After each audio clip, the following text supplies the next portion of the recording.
안녕하세요 여러분. 맨체스터 유나이티드가 프리미어리그 12라운드에서 늦게 경기를 치르게 되면서 팬들에게 다소 아쉬움을 줄 수 있습니다. 하지만 에버톤을 맞이하기 전 팀 전체의 준비 과정과 이적 관련 소식은 누구에게도 실망을 안겨주지 않을 것이며, 특히 미드필드 보강 계획과 관련한 최신 업데이트는 큰 관심을 끌 것입니다. 또한 경기장 밖에서 주목할 만한 몇 가지 소식도 오늘 영상에서 전해드릴 예정입니다. 이러한 긍정적인 신호들이 레드데블스 팬들에게 12라운드 경기를 기다리는 동안 더 큰 기대와 동기를 부여할 수 있기를 바랍니다. 경기는 다음 주 화요일 새벽에 진행될 예정입니다. 마티스 델릭, 피로를 모른다. 마티스 델릭은 이번 시즌 맨체스터 유나이티드에서 매우 중요한 역할을 확실히 하고 있습니다. 그는 시즌 초부터 현재까지 프리미어리그 모든 경기를 풀타임으로 뛴 유나이티드의 유일한 선수입니다. 이는 뛰어난 체력뿐만 아니라 수비진에서 그에게 전폭적인 신뢰를 보내는 루벤 아모림 감독의 믿음을 보여주는 증거이기도 합니다. 전술적인 측면에서 델릭과 모든 경기에 꾸준히 출전하는 것은 맨체스터 유나이티드 수비 체계에 상당한 안정감을 제공합니다. 많은 선수들이 로테이션되는 상황에서도 이 네덜란드 센터백은 중요한 순간뿐만 아니라 긴장감 넘치는 경기에서 팀의 든든한 버팀목이 되어 왔습니다. 그는 수비 역할을 충실히 수행할 뿐만 아니라 상황 판단 능력과 침착한 볼 처리로 팀의 수비를 더욱 단단하게 유지합니다. 정신적인 측면에서도 단 한 경기 쉬지 않은 선수라는 점은 큰 의미가 있습니다. 이는 딜릭트의 수준, 프로 정신, 수지심을 입증함과 동시에 팀 전체에 강력한 메시지를 전달합니다. 그는 팀에서 대체 불가능한 핵심 선수로 어려운 시기에도 책임을 기꺼이 떠맡을 준비가 되어 있다는 사실을 보여줍니다. 결론적으로 딜릭트는 단순한 수준급 센터백이 아니라 맨체스터 유나이티드의 끈기와 안정감의 상징입니다. 시즌 초부터 현재까지 프리미어리그 모든 경기를 소화한 유일한 선수라는 점은 그가 팀 전략에서 얼마나 중요한 존재인지를 명확히 보여줍니다.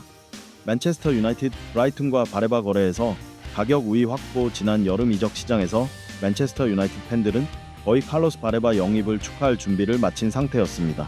하지만 브라이턴이 요구한 높은 이적료 때문에 거래는 막판에 결렬됐습니다. 레드데블스는 일시적으로 물러날 수밖에 없었지만 프리미어리그 최고의 스위퍼 중 한 명을 영입하겠다는 목표를 포기한 것은 아니었습니다. MU가 조용히 상황을 관찰하는 동안 최근 예상치 못한 사건이 큰 이점을 제공하며 거래를 다시 시작하고 성사시킬 기회를 열어주었습니다. 2026년 월드컵 예선에서 카메룬이 탈락한 것이 맨 유나이티드에게 기회가 된 것입니다. 이전에는 브라이튼의 높은 가격 때문에 MU가 물러날 수밖에 없었지만 바레바가 월드컵에 참가하지 못하게 되면서 상황이 달라졌습니다. 그는 자신의 가치를 높이고 상업적 이미지를 강화할 기회를 잃었고, 브라이턴 역시 이전처럼 높은 이적료를 요구하기 어려워졌습니다. 이로 인해 MU는 훨씬 유리한 조건으로 거래에 접근할 수 있게 되었습니다. 레드데블스에게 가장 큰 이점은 바레바 본인의 의지에 있습니다. 여러 소식통에 따르면 21세 미드필더는 맨체스터 유나이티드에서 활약하며 올트래포드에서 뛰는 가능성에 매우 기대하고 있습니다. 월드컵에 참가하지 않음으로써 그는 이적 절차를 조기에 완료할 수 있고, 만약 MU로 합류한다면 사전 시즌 준비에도 온전히 참여할 수 있습니다. 이 모든 요소가 맨체스터 유나이티드에게 큰 우위를 제공하며 바레바를 2026년 여름의 첫 번째 핵심 영입 선수로 만들 준비를 하고 있습니다. 제이돈 산초, MU 떠난 뒤 새 둥지 확정. 제이돈 산초는 맨체스터 유나이티드와의 계약이 이번 시즌 종료 후 만료되면서 경력에서 중요한 기로에 서 있습니다. 올트래포드에서 어려움을 겪고 보루시아 도문, 첼시, 아스톤 빌라로 세 차례 임대 생활을 보낸 뒤입니다. 25세 스타는 자유계약 프리 트랜스퍼로 맨체스터 유나이티드를 떠날 가능성이 거의 확실합니다. 파브리치오 로마노에 따르면 산초는 피파 데이즈 휴식 기간을 활용해 터키의 세 명문 구단 페너바체, 가라타사라이, 베식타시의 대표들과 비밀 회동을 가졌습니다. 세 팀 모두 장기 계획과 산초를 중심으로 한 역할을 제시하며 영국 공격수 영입 의지를 드러냈습니다. 주목할 점은 산초가 연봉을 기존 1,300만 파운드에서 약 800만 파운드로 크게 낮출 의사가 있다는 것입니다. 비록 사우디 프로리그 일부 팀의 관심도 받았지만 새 터키 구단은 재정력과 타이틀 경쟁 야망 덕분에 우위를 점하고 있습니다. 압박이 적고 경쟁이 치열하지 않은 환경은 산초가 기량을 회복하고 스타로서 입지를 되찾으며 여러 해 이어진 변동 속에서 경력을 안정시키는 데 적합한 선택으로 평가됩니다. 맨체스터 유나이티드 전력의 충격. 루벤 아모림 감독이 공개한 최근 훈련 사진과 소식에 따르면 해리 맥과이어는 에버턴과의 경기에서 부상 회복이 늦어 출전이 불가능합니다. 그는 이전 11라운드 토트넘 허스퍼전에서 조기 교체된 바 있습니다. 부상 정도는 심각하지 않지만 시즌 초부터 불안정한 컨디션으로 인해 잉글랜드 센터백의 출전 시간이 크게 제한되고 있습니다. 또한 슬로베니아 출신 신입 선수 벤자민 셰퍼도 약 한 달간 결장할 것으로 예상됩니다.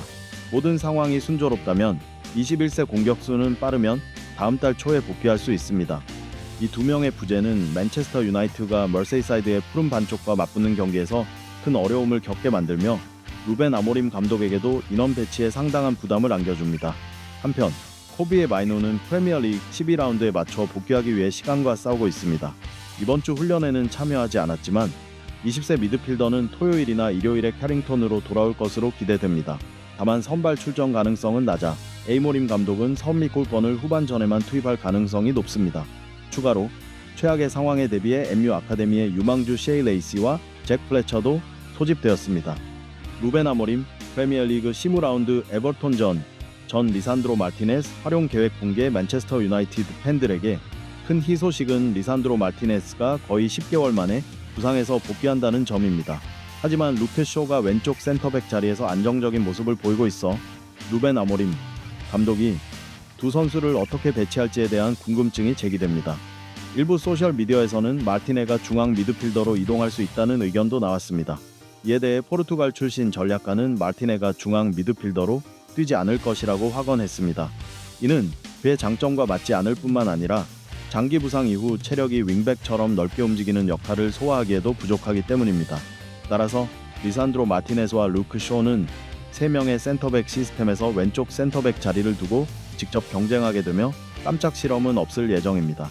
또한 오모림 감독은 2022년 월드컵 우승자인 마르티네스에게 적절한 출전 시간을 계산해 선발 복귀 전 최상의 경기 감각을 되찾도록 할 계획임을 밝혔습니다. 많은 경우 도살자는 벤치에서 경기를 시작하며 기회를 기다릴 가능성이 높습니다. 한편 루크 쇼도 팀 동료의 복귀로 인한 경쟁을 의식하며 자신의 자리를 지키기 위해 더욱 노력해야 할 상황입니다. 코비 마이누 아스날 이적 권고받아 캐링턴 아카데미 출신 유망주 코비 마이누의 불확실한 미래를 본 전설적인 선수 스티븐 스콜스가 최근 마이누에게 아스날로 이적해 자신의 잠재력을 최대한 발휘할 것을 권고했습니다. 그는 미켈 아르테타의 지도 스타일이 젊은 선수들에게 매우 적합하며 마이노가 맨체스터 유나이티드에서 벤치에 머무르기보다 정기적으로 출전 기회를 얻을 가능성이 높다고 평가했습니다. 과거에도 두 구단 간 이적 사례가 적지 않았지만 로빈 반 페시의 사건처럼 논란이 된 경우는 드뭅니다. 다만 마이노가 이러한 조언을 고려하더라도 올 트래퍼드를 떠날 가능성은 여전히 낮습니다. 루벤 아모림 감독은 젊은 핵심 선수를 지키려는 계획을 갖고 있을 뿐만 아니라 직접적인 경쟁팀에 도움을 주고 싶어 하지 않습니다. 이론적으로 아스날에 합류할 경우 2005년생 미드필더는 디클란 라이스와 같은 수준급 선수들의 보호 아래 공격 지원 능력을 잘 발휘할 수 있습니다. 그러나 에미레이트스에서 선발 출전 기회가 지금보다 넓어질지는 확실하지 않습니다. 아르테타 감독이 마르틴 으드가르나 크리스털 팔라스 출신 신입 선수 에베레치 에제보다 우선적으로 마이노를 기용하기는 어렵기 때문입니다. 따라서 코비의 마이노에게 주어진 조언은 실질적 가치는 크지 않을 수 있으며 특히 맨체스터 유나이티드가 그를 미래 핵심 선수로 보고 있는 상황에서는 더욱 그렇습니다. 알타이바인들 고국 복귀 준비 꿈의 극장에서 미래가 불확실한 상황에도 불구하고 알타이바인들은 월드컵 예선에서 스페인을 상대로 터키 대표팀에서 인상적인 활약을 보여주었습니다. 이러한 뛰어난 경기력 덕분에 국내 여러 클럽에 관심을 받게 되었고 베식타시가 27세 골키퍼를 복귀시키기 위해 곧 제안을 보낼 것으로 알려졌습니다. 터키 언론에 따르면 과거 올해 군날 솔스제가 임시 감독을 맡았던 베식타시는 골키퍼 영입 후보를 압축했고 알타이 바인드를 최우선 목표로 설정했습니다. 현재 셀겐 얄친 감독은 엘신 데스타노르와 맷 뷰노키 기대에 미치지 못하는 상황에서 장기적으로 신뢰할 수 있는 수문장을 찾고 있습니다. 이 소식은 바인들에게는 물론 맨체스터 유나이티드도 긍정적입니다. 영국 클럽은 더 이상 계획에 포함되지 않은 선수를 정리할 수 있으며 라덱 위테키를 1군에 승격시키거나 새로운 골키퍼를 영입할 기회를 확보할 수 있습니다. 현 시점에서는 남맨스가 주전 자리를 차지하고 있어 바인들의 경쟁 기회는 거의 없는 상태입니다. 따라서 이번 이적은 세 측 모두에게 최선의 선택으로 평가되고 있습니다. 맨체스터 유나이티드와 레알 마드리드 미친 이적 협상 가능성. 맨체스터 유나이티드는 2024-2026 겨울 이적 시장에서 대대적인 재편을 계획 중이며 충격적인 제안이 협상 테이블에 올랐습니다. 바로 코비 마이노를 포함시켜 오레리엔 티초아메니를 레알 마드리드로부터 영입하는 트레이드입니다. 20세 미드필더인 마이노는 해링턴 아카데미의 보석으로 평가받지만 루벤 아모림 감독 체제에서는 출전 기회가 많지 않습니다. MU는 수준급 수비형 미드필더가 부족하지만 마이노는 카세미로와 마누엘 유갈테에 밀려 선택지에서 뒤처져 있으며 이번 시즌 EFL컵에서 단 9경기 선발 출전에 그쳐 미래가 불투명합니다. 이에 따라 1월 이적설도 나오고 있습니다. 반면 티초와메니는 레알 마드리드에서 필수적인 주전으로 이번 시즌 엑사비 아론소 감독 해서 17경기에 출전했습니다. 이전에는 MU가 티초와메니에게 7,900만 파운드를 제안했지만 거절당했습니다. 그러나 올트래포드 구단 측은 포기하지 않고 새로운 제안을 검토 중이며 마이노와 4천만 파운드를 더해 레알 마드리드를 설득하려는 계획입니다. 이는 MU가 오랫동안 꿈꿔온 현대형 수비형 미드필더 영입이라는 점에서 큰 도박입니다. 티초와메니는 뛰어난 체력, 상황 판단 능력, 볼 전개 능력으로 두드러집니다. 반면 마이노는 아직 젊은 유망주이지만 나폴리, 도문드, 심지어 레알 마드리드까지 주목했던 보석입니다. 레알이 동의한다면 현금과 함께 성장 잠재력이 큰 젊은 선수를 얻게 되는 셈입니다. MU vs 에버턴 승부는 비루노 페르난데스 달렸다. 맨체스터 유나이티드는 루벤 아모림 감독 지휘 아래 부활 중인 가운데 2025-2026 시즌 프리미어리그에서 5경기 연속 무패를 기록하며 올트래포드에서 에버턴을 맞이합니다.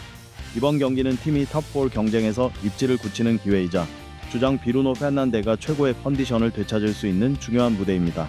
이번 시즌 아직 완전히 안정적이지는 않지만 페르난데는 여전히 에버턴에게 악몽과 같은 존재입니다. 두 팀의 맞대결 11경기에서 그는 6골 5도움을 기록하며 머세이사드 타임을 프리미어리그에서 자신의 단골 희생양으로 만들었습니다. 그러나 장거리 슛 정확도가 떨어지면서 효율이 감소하고 있습니다. 시즌 초부터 페르난데는 페널티 박스 밖에서 12차례 슛을 시도했지만 단 한 번도 골로 연결하지 못했고 너팅햄 포레스트 전에서는 크로스바를 맞춘 슛이 가장 주목할 만한 장면이었습니다. 국가대표팀에서 아메니아를 상대로 9-2골 승리하며 해트트릭을 기록한 것처럼 경기의 중심이자 창의적 플레이를 이끄는 역할을 되찾으려면 페르난데는 비효율적인 장거리 슛을 자제하고 패스와 연계 플레이에 집중해야 합니다. 에버턴전은 루벤 아모림 감독과 팀의 핵심 선수 페르난데 모두에게 중요한 시험대가 될 것입니다. 맨체스터 유나이티드는 강하게 돌아왔지만 진정으로 위협적인 팀이 되려면 비루노 페르난데가 프리미어리그에서 모든 수비진을 공포에 떨게 했던 최고의 모습으로 복귀해야 합니다. 그가 제 역할을 한다면 올드 트래포드는 다시 한번 페르난데스라는 이름의 폭풍으로 흔들릴 것입니다. 여러분은 방금 더 타오 287의 콘텐츠를 시청하셨습니다. 아래 댓글에 여러분의 소감도 남겨주세요. 영상이 마음에 드셨다면 더 타오 287 제작팀을 응원하는 의미로 좋아요와 구독 버튼을 눌러주시고 알림 설정도 켜서 최신 영상을 놓치지 마세요. 그럼 지금까지 시청해주셔서 감사드리며 다음 영상에서 다시 만나 뵙겠습니다.